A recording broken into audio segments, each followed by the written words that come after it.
रासायनिक अभिक्रिया और समीकरण से देख लेते हैं इंपॉर्टेंट एमसीक्यू। चलिए पहला क्वेश्चन, कौन सी गैस उत्सर्जित होगी जब धातुएं जल के साथ अभिक्रिया करेगी? ऑक्सीजन, कार्बन डाइऑक्साइड, नाइट्रोजन या हाइड्रोजन? सिंपल, दिमाग लगाइए। जब धातुएं जल के साथ, कौन से धातु को जल के साथ अभिक्रिया करवाएंगे? सो बताओ। ऑक्सीजन वाला। नहीं। देखिए धातु हाइड्रो जल में क्या होता है? H2O प्लस धातु ऑक्सीजन के साथ संपर्क करके क्या बना देगा? धातु ऑक्साइड। अब बदले में बच गया हाइड्रोजन में ना। थर्ड चैप्टर का लेक्चर याद कीजिए, जब धातु जल के साथ अभिक्रिया करती थी तो हर बार हाइड्रोजन गैस निकलती थी, समझे? Fe2O3 एल्युमिनियम के साथ जब अभिक्रिया करती है तो ऊपर दी गई अभिक्रिया किस प्रकार की है? संयोजन, द्विस्थापन, वियोजन, विस्थापन। ये विस्थापन है। विस्थापन में ध्यान दीजिए कि एल्युमिनियम जो ऑक्सीजन के साथ जा रही है और Fe छोड़ रही है। इसका मतलब था विस्थापन अभिक्रिया में ये था कि अधिक अभिक्रियाशील कम अभिक्रियाशील तत्व को विस्थापित कर देगी। याद है ना? इसका मैंने एक शॉर्टकट में ऐसे बनाया था, तो ये बन जाता था BC प्लस A। याद है? ऐसे में द्विविस्थापन भी मैंने पढ़ाया था, AB प्लस CD, तो ये BC प्लस AD हो जाएगा। याद है ना? तो ये दो हुआ है तो इसको द्विविस्थापन कहेंगे। संयोजन अभिक्रिया जब जुड़ती है, वियोजन अभिक्रिया जब टूटती है। याद आया? संयोजन C प्लस O2, CO2 बन गया। क्या है? संयोजन है। कैल्शियम ऑक्साइड, इसको ज्यादा गर्म किया तो कैल्शियम में टूट गया, प्लस ऑक्सीजन में टूटा, ये क्या है? वियोजन। समझे ना? लोहे चूर्ण पर तनु हाइड्रोक्लोरिक अम्ल डालने से क्या होता है? लोहे के चूर्ण पर, लोहे का चूर्ण पर तनु हाइड्रोक्लोरिक अम्ल डालने पर क्या होता है? तो भैया सबसे पहले आयरन जो है क्लोरीन के साथ संपर्क कर लेगा और बच गया क्या? हाइड्रोजन निकलेगा, तो हाइड्रोजन गैस निकलेगा और आयरन क्लोराइड बनाएगा। क्लियर है? समझ के करिए। श्वसन किस प्रकार की अभिक्रिया? श्वसन, सांस जो लेते हैं, किस प्रकार की अभिक्रिया? उपचयन। याद है? ऑक्सीजन ले रहे हैं ना? क्लियर है? अब पाचन किस तरह का अभिक्रिया है? अपचयन है। ऑक्सीजन का उसमें वो होता है, ह्रास होता है। CuO, कॉपर ऑक्साइड, जब हाइड्रोजन के साथ संपर्क करता है तो ये किस प्रकार की अभिक्रिया है? बताइए। उपचयन, अपचयन, उदासीनीकरण, रेडॉक्स। भैया इसमें प्लस हो रहा है तो अपचयन। पहले उपचयन में क्या होता है भाई? उपचयन में ऑक्सीजन बढ़ता है और हाइड्रोजन घटता है, और अपचयन में क्या होता है? ऑक्सीजन घटता है, हाइड्रोजन बढ़ता है। इन दोनों में से एक भी काम हो गया तो अपचयन है, इन दोनों में से एक भी काम हो गया तो अपचयन है, और इन दोनों में से एक भी काम हुआ उपचयन है, और दोनों एक साथ होगा तो इसको क्या बोलते हैं? रेडॉक्स। भाई इसमें हाइड्रोजन बढ़ रहा है ना, तो क्या हो गया? अपचयन ना। समझे कि नहीं? ध्यान से देखा जाए तो उस क्वेश्चन में ऑक्सीजन का भी ह्रास हो रहा है, ऑक्सीजन इसके साथ चला गया, यही था ना? इलेक्ट्रॉन के स्थानांतरण से बने यौगिक क्या कहलाते हैं? तो ध्यान रखिएगा, इलेक्ट्रॉन का जो स्थानांतरण होता है, NaCl में देखिए इलेक्ट्रॉन का जो स्थानांतरण है, एक दूसरे से लेता है तो उसको बोलते हैं विद्युत सहयोगी। नीचे दी गई अभिक्रिया में से कौन सा कथन सही है? ये कौन सी अभिक्रिया? कॉपर ऑक्सीजन के साथ गया तो कॉपर ऑक्साइड बनाया, तो भाई कॉपर का ऑक्सीकरण हुआ है ना, पहले ऑक्सीजन बढ़ गया, अपकरण का मतलब घट गया ऑक्सीजन। सिल्वर क्लोराइड का रंग क्या होता है? उजला होता है। सिल्वर क्लोराइड सफेद। समझे? समीकरण CaCO3, कैल्शियम कार्बोनेट, जब ये टूटा है तो कैल्शियम ऑक्साइड बनता है और कार्बन डाइऑक्साइड बनता है। किस तरह की अभिक्रिया है? देखो टूट रहा है ना, एक से टूट रहा है तो इसको क्या बोलते थे? वियोजन। जब जुड़ता था तो क्या बोलते थे? संयोजन। याद है? साग सब्जियों को विघटित होकर कंपोस्ट बनाना किस अभिक्रिया का उदाहरण है? साग सब्जी जब विघटित होकर खाद बन जाती है तो उसमें उष्मा निकलता है या उष्मा हम देते हैं? निकलता है, उष्मा छेपी। निम्न में से कौन सा उत्पाद लेड नाइट्रेट को गर्म करने से प्राप्त होता है? लेड नाइट्रेट को गर्म करने से कौन सा उत्पाद बनता है? तो भैया नाइट्रोजन डाइऑक्साइड प्लस ऑक्सीजन। निम्न में से कौन सा सही है? तो ध्यान रखिएगा, ये सूत्र ज्यादा सही है, Na2CO3 10H2O, ये इसका सूत्र है। ये सेकंड चैप्टर में ना आप लोग पढ़िएगा। लोहे से जिंक को लेपित करना, पिछले ही चैप्टर में हम लोगों ने देखा था। गैल्वीकरण। यसद लेपन भी हिंदी में बोलते थे इसको। जस्ता तथा तनु हाइड्रोक्लोरिक अम्ल की अभिक्रिया के फलस्वरूप निम्न में से कौन सा गैस बनता है? जस्ता और हाइड्रोक्लोरिक अम्ल, गैस कौन बनेगा? हाइड्रोजन अलग हो जाएगा तो हाइड्रोजन गैस है ना। H2 कोई तत्व ऑक्सीजन के साथ अभिक्रिया करके उच्च गलनांक वाला यौगिक निर्मित करता है। यह यौगिक जल में विलय है, यह तत्व हो सकता है, तो भाई कैल्शियम यह तत्व होगा।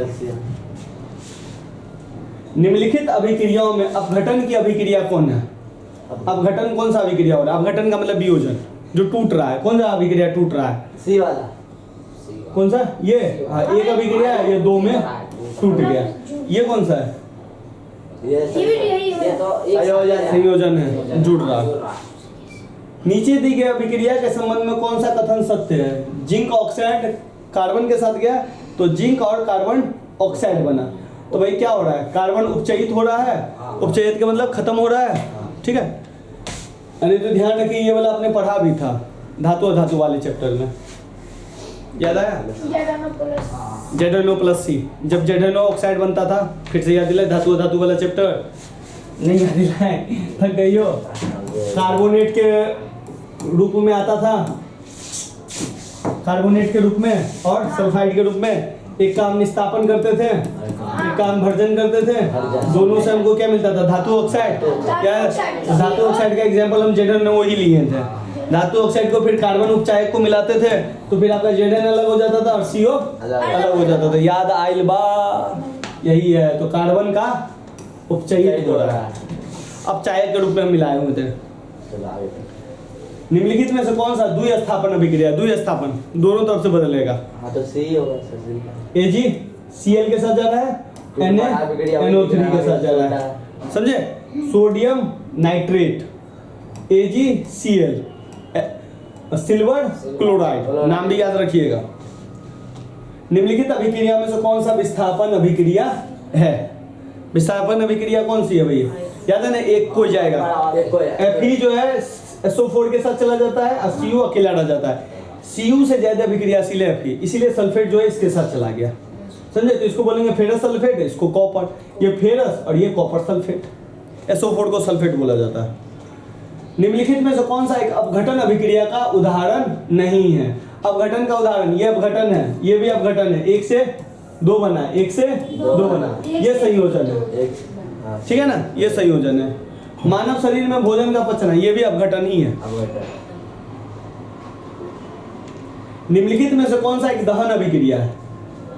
जल का उबलना, मोम का पिघलना, इनमें से कोई नहीं। पेट्रोल का जलना। हमेशा ध्यान रखिएगा, दहन ऑक्सीजन की उपस्थिति में जो भी रिएक्टिव हो रहा है, रिएक्ट कर रहा है, वो सब क्या है? दहन है।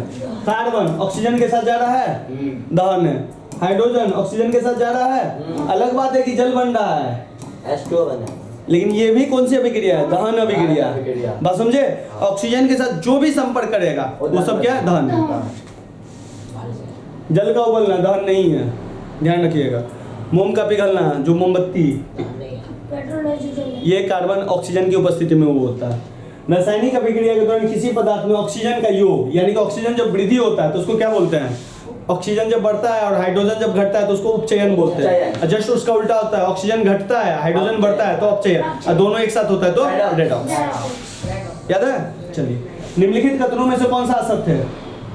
ऑक्सीकारक खुद को ऑक्सीकृत करते हैं, ये गलत कथन है। ऑक्सीकारक खुद को ऑक्सीकृत नहीं करते हैं, दूसरों को करते हैं। किसी यौगिक से रासायनिक अभिक्रिया में हाइड्रोजन का हटना क्या कहलाता है? हाइड्रोजन का हटना, हाइड्रोजन का बढ़ना अपचयन कहलाएगा, और हाइड्रोजन का हटना, और उपचयन में एक चीज और था, ऑक्सीजन का बढ़ना, याद है? और हाइड्रोजन का घटना या हटना, बात तो एक ही है ना। किसी वस्तु को हवा में जलने के लिए एक निश्चित न्यूनतम ताप की आवश्यकता होती है, जो कहलाती है। कोई भी चीज जो जलेगा वो अपने प्रज्वलन ताप पे ही जलेगा, ऐसे ही नहीं चल जाएगा। तो इसको अपना एक प्रज्वलन ताप चाहिए, तभी वो चीज जलेगा। एक भूरे रंग का चमकदार तत्व X को वायु की उपस्थिति में गर्म करने पर वो काले रंग का हो जाता है। तत्व X का नाम बताइए भाई। X है ऑक्सीजन की उपस्थिति में काले रंग का, तो ऑक्सीजन की उपस्थिति में काले रंग का कौन सा हो जाएगा? कॉपर। समझ गए? और ये आर्द्र CO2 के उपस्थिति में कौन से रंग का हो जाएगा? भूरा। भूरा रंग। याद आया? NO2SO4 sodium sulphate, barium chloride, barium चला गया सल्फेट के साथ तो बेरियम सल्फेट और सोडियम क्लोराइड, उपयुक्त रासायनिक अभिक्रिया कौन सी है? दो को विस्थापन हो रहा है। अरे NaCl को आप जानते हैं भैया, ये साधारण नमक था, याद है ना ये सब? हाँ, तो ये सब भी ध्यान रखिएगा, क्वेश्चन पूछ देगा साधारण नमक का फॉर्मूला, तो ये सब भी ध्यान रखिएगा। ZnCO4 ये तो और भी आसान है, जब वो द्विस्थापन है तो ये क्या? Zinc copper sulphate, zinc SO4 के साथ चला गया, इसका मतलब कॉपर से जिंक जैदे अभिक्रिया, पता है ना? CO2 कौन सा रासायनिक अभिक्रिया? दो है, जुड़ के एक बना रहा है, संयोजन। CaOH2O, Ca उपयुक्त में से, अच्छा कैल्शियम हाइड्रोक्साइड बना है, कौन सी अभिक्रिया? बताइए। भैया वो वियोजन दूगो से एगो बना है, संयोजन हुआ ना, कुछ भी दूगो से एगो बना है ना, वियोजन में से एगो से कई टूटता था। अच्छा। ये दूगो से एगो बना है, संयोजन। ये क्या था? और इसमें अंतर क्या है? दूगो से एगो और दूगो से ये भी तो यही था ना। चलिए, उष्मा के द्वारा की गई वियोजन अभिक्रिया, देखो वियोजन अभिक्रिया मैंने 3 प्रकार से बताया था, याद है? तो वियोजन अभिक्रिया मैंने 3 प्रकार से बताया था। एक मैंने बताया था उष्मा दे के तोड़ेंगे तो उसको उष्मीय वियोजन कहेंगे, प्रकाश दे के तोड़ेंगे तो उसको कौन सा वियोजन कहेंगे? प्रकाशीय वियोजन। और एक चीज और बताया था, विद्युत करंट डाल के तोड़ेंगे तो उसको कौन सा वियोजन बताया था? तो इसी तीनों को हम बोलते थे उष्मीय वियोजन, जो उष्मा के द्वारा, भाई उष्मा हीट दिए, प्रकाश दिए, करंट दिए, ये सब तो टूट ही रहा है ना इन सब चीजों के, तो इसको उष्मीय वियोजन कहते हैं। और इसी को हम उष्मा शोषी भी बोल रहे थे, क्योंकि ये उष्मा ले रही है। बात समझे? जिस अभिक्रिया में उष्मा दिया जाता है तो उसको उष्मा शोषी है। ये भी तो एनर्जी दे रहे हैं ना, एनर्जी दे रहे हैं ना, एनर्जी, तो ये उष्मा शोषी का ही टाइप्स है। क्लियर है? जिन अभिक्रिया में ऊर्जा अवशोषित होती है उन्हें क्या कहते हैं? मिलाइए, बताएं अभी। देखिए अगले क्वेश्चन आपका आ गया, उष्मा शोषी ले रहा है और देता तो क्या बोलते हैं? उष्मा क्षेपी। वे अभिक्रिया जिनमें अभिकारकों के बीच आयनों का आदान प्रदान होता है क्या कहते हैं? अभिकारकों के, अभिक्रिया जिनमें अभिकारकों के बीच आयनों का आदान प्रदान होता है उसको बोलते हैं द्विस्थापन अभिक्रिया। जब कोई धातु अपने आसपास के अम्ल, आर्द्रता आदि के संपर्क में आती है तब वे संक्षारित हो जाती है। इस प्रक्रिया को क्या बोलते हैं? संक्षारण। पक्का है? 3 तरह का संक्षारण मैंने बताया था, जो आपको याद रखना है। चांदी काली हो जाती है, कॉपर क्या हो जाता है? हरा होता है, लोहा एक क्वेश्चन में मैंने गलत बता दिया था, याद है? कॉपर वहां पे हमको बताना चाहिए था हरा, मैंने बता दिया भूरा हो जाता है, तो ध्यान रखिएगा। रासायनिक अभिक्रिया के दौरान किसी पदार्थ में ऑक्सीजन का ह्रास होता है, अपचयन। अपक्षेपण अभिक्रिया से किस प्रकार का लवण प्राप्त होता है? अविलेय लवण प्राप्त होता है जो घुला हुआ नहीं होता। PbCuCl2, PbCl2 कॉपर, भाई ये तो आसानी है, पढ़ा है?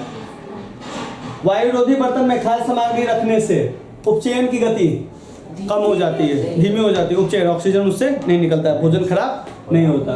जिंक तथा सल्फ्यूरिक अम्ल, जिंक तथा सल्फ्यूरिक अम्ल H2SO4 को ही बोलते हैं। इससे क्या होता है? तो जिंक SO4 के साथ चला जाता है, तो बच गया क्या? H2। ध्यान रखिए कौन सी अभिक्रिया है? विस्थापन या द्विविस्थापन? विस्थापन हुआ ना, ZnSO4 चला गया ना, और ये हाइड्रोजन अकेला बच गया, विस्थापन हुआ ना। बहुत बढ़िया। रासायनिक अभिक्रिया में भाग लेने पर लाए पदार्थ को क्या कहा जाता है? तो रासायनिक अभिक्रिया में जो भाग लेता है उसको अभिकारक बोलते हैं, जो बनता है उसको उत्पाद बोलते हैं। जैसे ये क्वेश्चन, ये अभिकारक हो गया और ये क्या हो गया?